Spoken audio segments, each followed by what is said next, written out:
දෑබර ද්වීපති මනුෂ්‍ය ජීවිතයේ බාහිර අවශ්‍යතාවයන් සහ මානසික අවශ්‍යතාවයන් කියලා දෙකක් තියෙනවා.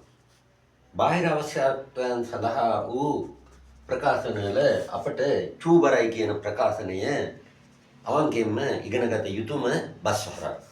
ඒකට යෝග්‍ය ප්‍රකාශන වෙන්න I want කියන එක ප්‍රොනන්සියේෂන් එක දෙන්නේ I wanna කියලා.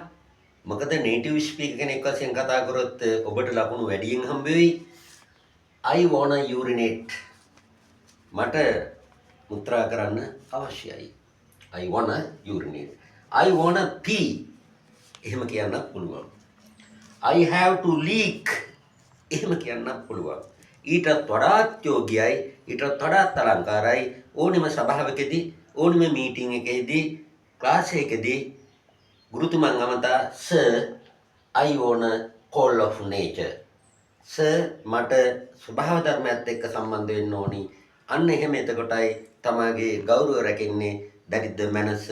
Study well. Please subscribe my channel. Bye.